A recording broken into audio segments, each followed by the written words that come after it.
to another episode of Aligned Heart. This is Misty Springer, and today we are going to be talking about energy leaks. And what do I mean by an energy leak?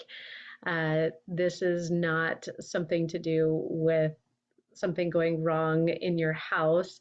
This is your own personal energy. And I talk a lot about energy with my clients. And energy can kind of be this mystifying, almost woo um, sort of idea. And don't get me wrong, I'm all about the woo. And energy can be defined simply as what you believe, think, and feel. And so when we are experiencing an energy leak, it can feel like we're depleted. It can feel like overwhelm. It can feel like we are drained, or that we just don't have access to creativity or problem solving. It just feels like we want to sit and stare at the wall numbly. Energy leaks can pop up in all different areas of our life. And the way that we recognize them is through what we are feeling and experiencing. So if you are in the midst of feeling overwhelmed, drained, tapped out, then this episode is for you. We're going to be talking about energy leaks, what they are, how to spot them, and also how to shift or stop or close off that energy leak so that you can be experiencing something differently, so that you can tap into your creativity where you can feel energized and flow, ready to go conquer and do what you intend to do. So I think the best way to describe an energy leak is more in analogy and story than actual teaching of it. So I'm going to be doing a lot of storytelling to describe what this looks like and feels like. So this came about from a conversation that I had with a client, and she was talking about the law of thermodynamics, and that the law of thermodynamics says that energy cannot be destroyed, it can only be redirected. So if your energy, if you're feeling like, oh, I just don't have any energy, or my energy is so drained, or I feel tapped out, it's an opportunity to look at where is my energy going that is not serving me.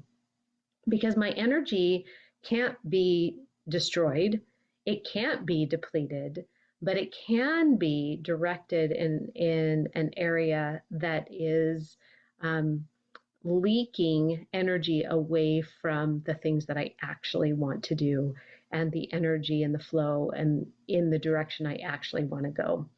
So I experienced this recently with my daughter. She has been, she is one semester away from graduating with her graphic design degree. She's incredibly talented, and she's been hired by a company, a startup, to be. She started out as a graphic design intern, and she has slowly moved up because of her talent and her capability to a much more senior role with a lot more leadership. However, she's still getting paid like an intern, and the pay that she is receiving is pretty low.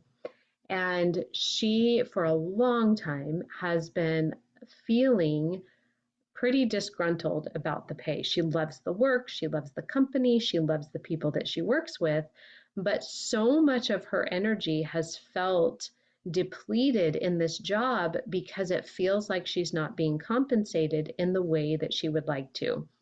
And on top of that, she knows that she needs to have the conversation with her boss, and she knows that she needs to advocate for herself, and she's not. And so she was putting it off and putting it off and putting it off. And we were having conversation over conversation over conversation about it until I mentioned to her this law of thermodynamics.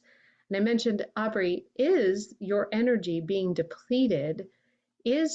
How much of your energy is going into worrying about how you're going to have this conversation, into trying to craft the perfect message, trying to make it the perfect time to have the conversation, and in the meantime still feeling burnt out because she was getting asked to do more for less money. So as she thought about what would it do for her to stop the energy leak, to actually have the conversation regardless of what happened. This is not about the outcome, it's just stopping the leak of energy in the worry and the disgruntled feelings, and then also feeling conflicted because she really loved the job but she was feeling disgruntled with the pay. And so as she actually took action, she wrote the email, she sat down, she sent the email to her boss, and then immediately he brought her in for a conversation so that they could discuss compensation. And what came about was a really beautiful resolution to the problem that she had. But fascinating enough, before she even had the resolution, before she even knew what the outcome would be, I asked her how she felt. And she said, honestly, it just feels like a massive weight has been lifted off my shoulder because I just sent the email, because I took action and I stopped. These are my words. I stopped the energy leak. So taking action on something that has been hanging around for too long, something that you know that you're supposed to do, but you're resisting for some way, can be draining your energy. It can be an energy leak. And oftentimes we don't take action because we're waiting for the perfect time, we're waiting to craft it in the perfect way, or we're waiting for it to be a certain outcome. And that if it's not that certain outcome, why was it even worth it? And what I want to offer is that it's not about the outcome. It's actually about taking action and showing up as the empowered version of you, showing up as the version of you that you want to be, regardless of the outcome. And that's what stops the energy leak. So if it feels like your energy is tapped out, if it feels like you're overwhelmed, again, the question to ask yourself is, where is my energy going? Where is it leaking that is no longer in service to me? Now, here's another example.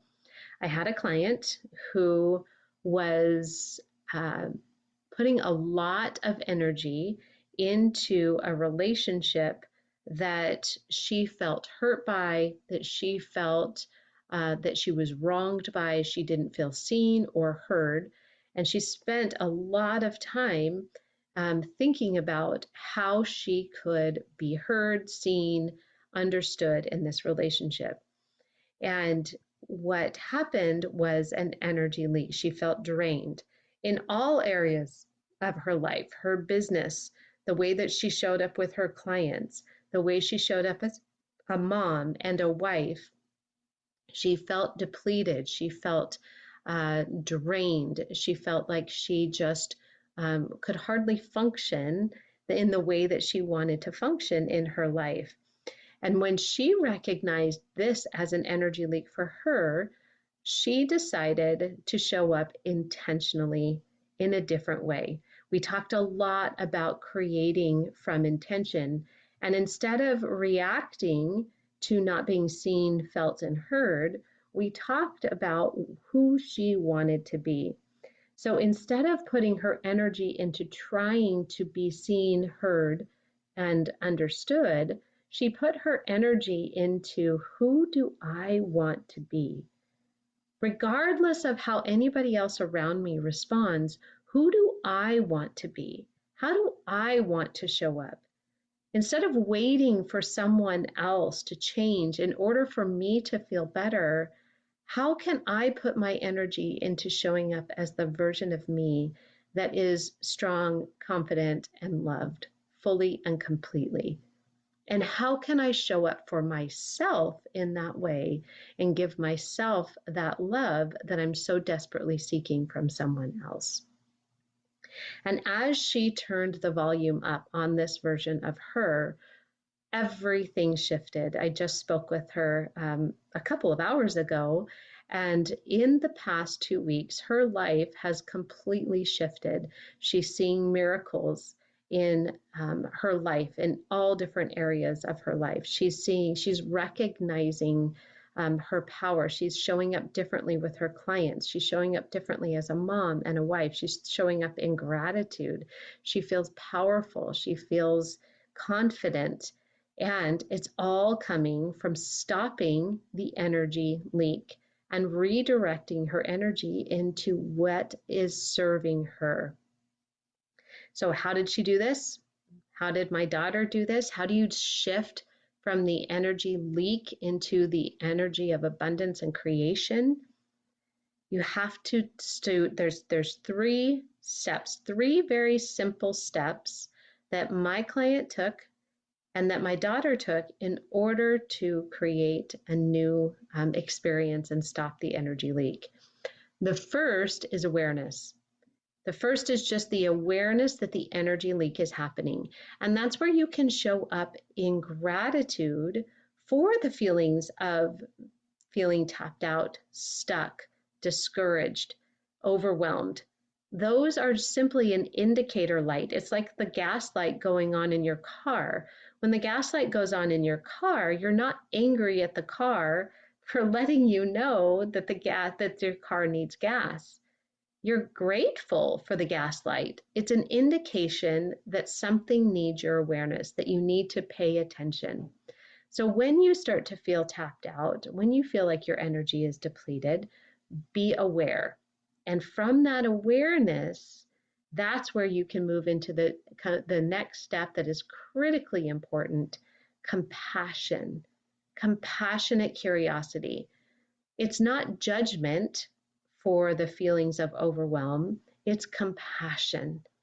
It's that feeling of, I see you, overwhelm. I feel you. You're right there in the pit of my stomach. You feel like a big ball of goo.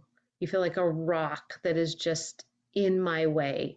I feel you, overwhelm, and I hear you. Thank you. Those simple words, I see you, I feel you, I hear you, is a tool to greet that part of that overwhelm with compassion. You're finding the energy leak, you're greeting it with compassionate curiosity, and then you're taking untethered responsibility. Now, what do I mean by untethered responsibility? Untethered means I'm not waiting for someone else to change in order to take responsibility for what I feel.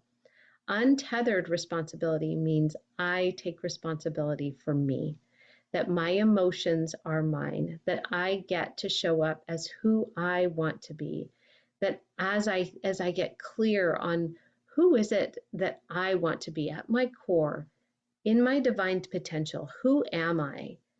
Who do I want to show up as in this relationship? What do I want for myself? As you get clear on who you want to be, that's what you get to start the day as. You get to begin each day with just the simple question, who am I going to be today? From a place of gratitude and compassionate curiosity, who do I get to be today? And from that place, that's where you create intentionally. Instead of the day coming at you and you just reacting, you are intentionally creating your day, recognizing that you have the power to show up as that kind, courageous, joyful person, regardless of the circumstances that are going on around you. So that's my tip for you today. Look for the energy leaks. Where are you feeling depleted? Where are you feeling overwhelmed? And how can you greet that part of you with compassionate curiosity? And then how can you move forward in untethered responsibility, showing up as the version of you that you want to be, taking radical responsibility for who you are being, and coming at it from a place of love. Thanks all for being here. Please join me in the meditation that accompanies this podcast As always, I have an embodiment meditation where you can step into this feeling of who am I being, identifying the energy leak, noticing where that's where that's at in your body, greeting it with compassionate curiosity, and then moving forward in untethered responsibility. I'm going to be walking you through that entire process so that your body and heart learn it on a deeper, more embodied level, which takes the learning even deeper. I also have an experience that I would love to invite you to. It's the Beyond the Vision Board online experience. It's all virtual. It's January 30th, a Friday morning from 9 to noon. And it is a beautiful experience to really get clear on the energy that you're creating in your 2026. Where are you going to put your energy? It's really so much easier to step into who you want to be when you have a clear picture of who that is. That's what we're going to be creating in the Beyond the Vision Board experience. We're going to be designing your 2026, blessing 2025, and designing 2026. It's going to be a powerful experience. It's my favorite experience of the year. And as always, it's experiential. We take you into your body and your heart so that you can receive answers from that beautiful place, and hope to see you there. Registration link will be in the show notes. And if you have any questions, reach out. As always, I am here. I look and respond to every email that I receive. I just appreciate being here with all of you. Thanks all. We'll see you next time.